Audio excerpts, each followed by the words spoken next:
Remember the last time? Really? Okay. This is literally one of your boxes. Sorry. You're just such a fuddy-duddy.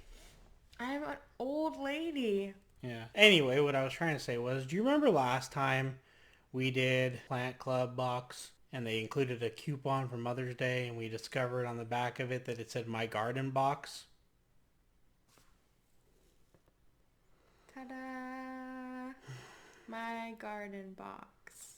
Her garden box. I'm stoked. Let's do this.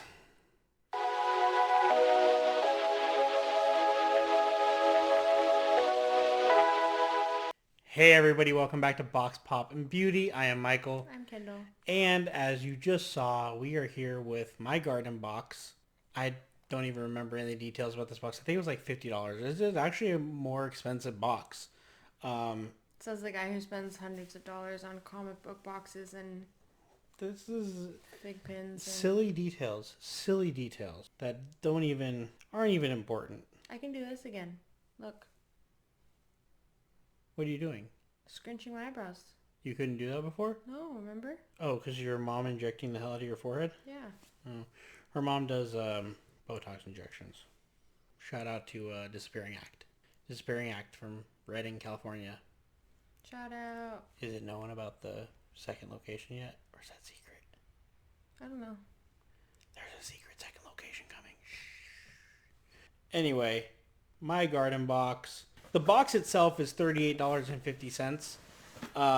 But then shipping on it is $13 because it's what are you doing? I'm going to open it. Oh. So shipping on it's $13. So it comes out to $46. Well, our first one we got $5 off, so it does come out to about $50 after shipping. All right, here we go. The big reveal. Our first My Garden Box. It looks very similar. So it looks like this. Oh. And we don't want any spoilers. Yep, give me the spoiler stuff. Okay, I So got the this spoiler says stuff. live plants. So that means this is my part. She does the plantalones. I do whatever the goodie box is. Oh wait, there's more in there. What is that? Oh. Oh, rock. Okay, so these are some like brick rock things. They look like lava rock. Lava rock, yeah. Brick rock things. Lava rock. Alright, let's see what's in this box. There's some soil. Oh, there's more stuff down there? Okay. And it's got the ingredients for anyone who cares. Oh, it says succulent blend. She's not a fan of succulents.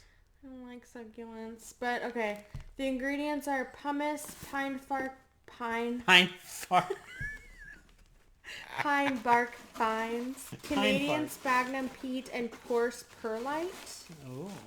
Which honestly doesn't sound all that succulent to me, but, you know, they're the experts, not me. I would expect more... Well, I guess it says pumice and perlite, so I guess so. Alright. You're just I'm sorry, everybody. She's just smacking stuff right into the microphone like it's nothing. Really? I think this is a pot. It's a pretty big pot. Okay.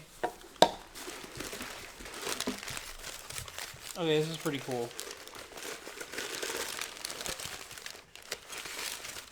Look at that pot. So it's like, I don't know if the camera's going to pick it up. It's like metallic gold dripping. That's pretty sweet. And it's a little thin, but it's not too bad. Pretty cool. See if we can pick up the colored variation of stuff a little better. Pretty cool pot. All right, here we go. Let's see. I'm Moment of truth. Not stoked about succulents, but maybe it'll be something cool. All right, I see something that looks almost like a kalanchoe maybe. And I see I don't remember the name of this plant, but I've had this. It's a zebra something. I've had one before. Okay, he's alright. He's like a fuzzy, like a brown fuzzy little dude. Little dude. I don't really know what to call him, honestly. Want me to tell you his name? Yeah. He is a Kalanchoe Hey, I said that. tomentosa, also known as the chocolate soldier. A native of Madagascar, this variety makes for a great houseplant due to its size, appearance, and ease of care. The velvety feel to the leaves is created by tiny hairs whose purpose is to deflect light and limit transpiration, allowing the leaves to more successfully store water. Yeah, he definitely looks like a Kalanchoe, so, I mean, it's cool. He's fine. And then this guy is, oh, there's two guys over here. This is maybe an Echeveria. I don't know. There is one of those in there. I'm gonna kill this. Maybe if you follow the instructions that they have in here for you, you won't. So that is an Echeveria peacocki. Wait, what does two eyes together mean? How do you say it again? EI. Yeah, peacockii, which is a peacock Echeveria, strutting their stuff in the rocky, high-altitude areas of Mexico. This variety is drought-tolerant and often used as ground cover, unique for a succulent. This particular plant cannot tolerate too much sun and prefers living life in lightly shaded areas. Interesting. Okay. And then this guy is not what I thought it was, actually. So it might not be zebra something. It is not. Haworthia? Yep. Wow. Thank you. Not bad. So that's a Haworthia wandera, also known as a Miami. It's wandering the arid and rocky regions of South Africa. These plants will naturally enlarge as the mother plant produces small pups that will accumulate around the plant's base. These pups can be removed from the plant and propagated into a whole other plant of its own. So it's like a chicks and hens. It's pretty cool. It's definitely very like interesting as far as color pattern goes and stuff. I have had a Haworthia before. Didn't kill it. Didn't grow it. So let me explain. There's a theme to this, and the theme to this one is on the rocks. They actually send a letter. Remember, we've done the plant club before, but this is our first garden box, so it's a little different. This guy needs a new pot. Okay. Oh, yeah, he goes in there. So it says the phrase often gets a bad rap, but life on the rocks ain't so bad, really. In fact, we don't know of many places that better illustrate the virtues of strength, wisdom, and determination than hard, rocky patches. The living things that thrive in those challenging habitats shine in the most unique and inspiring ways. As we zoom in, there's a lot to discover about how they do it. Some plants get by on their cute looks, while others rely on tough facade to stand their ground. But all the rock dwellers we know have found special ways to manage their often limited resources. They use foliage for reserve water tanks, thick skins or little hairs to cut down water loss. Their shallow roots can tolerate low nutrient levels. Fallen leaves easily propagate into new plants. The volcanic rocks themselves support life in various ways by acting as water filters and nutrient collectors while stabilizing soils against erosion. And when we remember to zoom back out, it becomes easier to appreciate the beauty of those functional forms and features. Life on the rocks comes with a little less padding than the sandy beaches or cozy forests, but we are believers that it helps to bring out the best in a being. So the moral of the story is, shaken, stirred, or on the rocks, life's challenges offer us opportunities to grow, and we feel privileged to be able to grow with you. In the words of the wildly fictional Bill S. Preston Esquire, be excellent to each other. That's Bill and Ted, for those who didn't know. Like her. Okay, so do I put the rocks on top of the soil? So we kind of already talked about the plants, and what you're going to do is you're going to make a low water, low maintenance desert landscape, which is pretty cool actually. So what they say they gave you is they gave you a Haworthia, a Kalanchoe, an Echeveria, and what they're calling a glazed window box, volcanic rock topper, and succulent potting mix, and a plant tag. So what they want you to do, they provide these are actually really nice paper. Oh, the rocks go on the bottom. Well, so you begin with a thin layer of rocks on the bottom. You fill the container with 2/3 full of soil, and then you dibble holes for each plant, nestle plants into the holes and compress the soil to stabilize, and then you fill to the base with soil and top with more volcanic rock. So you create this really cool, they don't have like a finished picture, but I can show you step 6. So you create that really cool kind of landscape that sits in a window. If during planting you happen to get soil in between the leaves, so you can use a soft brush and gently sweep away debris. And you actually have a soft brush just for that, don't you? I do. Yeah, so it's kind of cool. They talk about location, watering, light. They give you all those tips. And then they give you, as normal, oh, this one comes with a Werther's. This one comes with a better candy. Wow. Werther's candies are better than Upgrade. Grandma's strawberry candies. Let us know down below in the comments if you've made it this far in the video. if you prefer the Grandma Strawberry candies or the Werther's Caramels. Yeah, hashtag which one, because Werther's Caramels. we want to know if people are watching this far. And honestly, we just want to know what kind of taste you guys have. If you don't pick Werther's Caramels, I mean, questionable. We still want you as subscribers. Yeah, not telling you to leave, just questioning your choices. Also, comment if you know what that's from. So you get a little thank you. They actually gave a $5 code, and it looks like a generic code, so you know that we share our generic codes with you guys. It is, if you would like to try, it's a sticker. It says, for the love of plants, my garden box. It's a sticker. And then on the back, it says, here's $5 towards your next gift order. Enter code garden gift. One word, garden gift. So if you'd like to try this, there is $5 off for you. Garden gift. And it has the pencil and the tag that Kendall loves. I don't know that this was worth the $50. Technically, though, the Haworthia in itself this is the most valuable plant that they sent, because this is not a plant you find regularly. I've never seen, the only succulent that I've seen is the Echeveria. I've never seen the other fuzzy dude. The Kalanchoe is not necessarily hard to find. But I've never seen that one. Yeah, I wouldn't say that he's common. I've seen a ton of Echeverias. But the Haworthia is pretty cool, and it's not common at all, especially this type. So this is a pretty cool plant.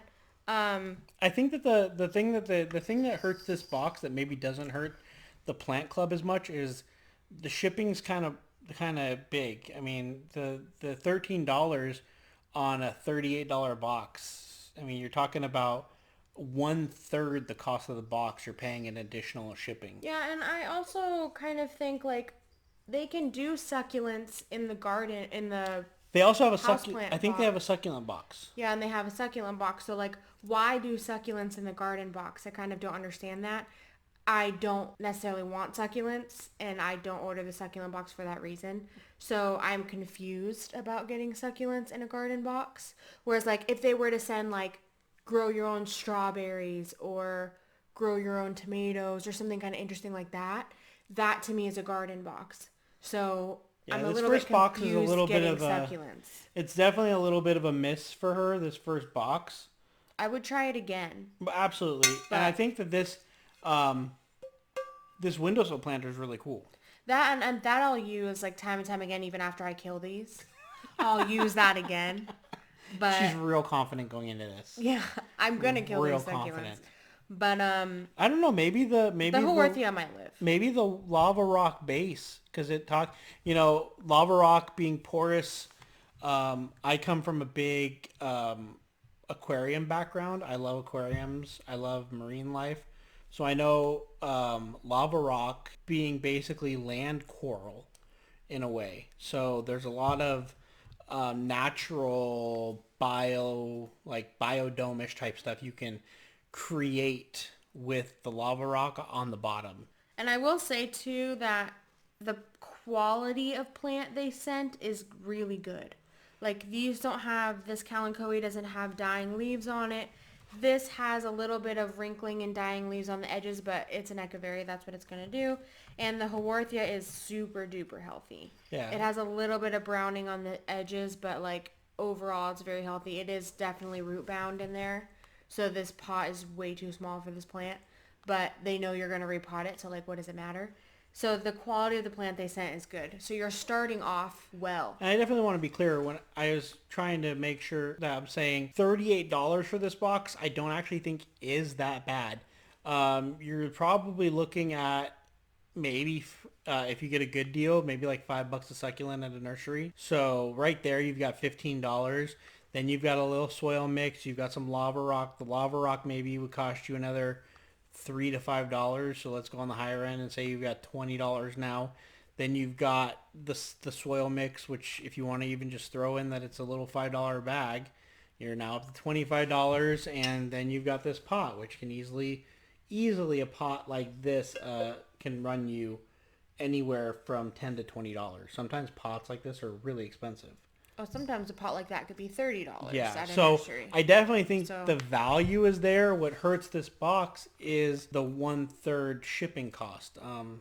And I honestly think The and fact the that it's succulent. succulents on a garden box I'm pretty sure they do. is hurtful to them because you don't order a garden box for succulents. You order a garden box for garden plants. Like I said, start your own strawberries, start your own lettuce, Yeah, start see, your they own do whatever. have. So this company has 3 boxes. They have the Plant Club, which you know we love. That's the one thing about these 2 boxes. I love the all inclusivity of them. Like, here's everything you need. Plant it. But they do have Plant Club, My Garden Box, and if it's focusing on that one right there, that says succulents monthly. So they have a monthly succulent club. So to include succulents into their other boxes, I kind of get what Kendall's saying. It's kind of a cop out. So for a first box, I wouldn't say it's a complete miss, but it's definitely not a hit. No. And I'll try it one more time, but if they do succulents again, I'm not doing it again. That's it for me. Sticking with just the plants. Yeah. Because I don't want succulents. There's a reason I don't do the succulent box. I don't want them. Anyway, you've heard us ramble on long enough. We will update you as we do on the next box. We will show you what these guys look like. I know we've told you guys before to hold off on planting and let them acclimate, but these guys will probably plant pretty quickly just to get them into the succulent mix, especially with the one being root bound. So we'll probably plant them pretty quick. So next month when we get this box again, you guys will see what this looks like all planted. Yeah, and then maybe we'll give you updates over the next few months and let you know how they're doing. Yeah. So as always, appreciate the hell you being here. We've rambled on long enough, so just check out these little pictures I'll put up, and if you want to do it or if you haven't done it already, we appreciate you doing it. But we hope that you have already. And until next time, you guys know we appreciate the hell out of you. Cheers, everybody.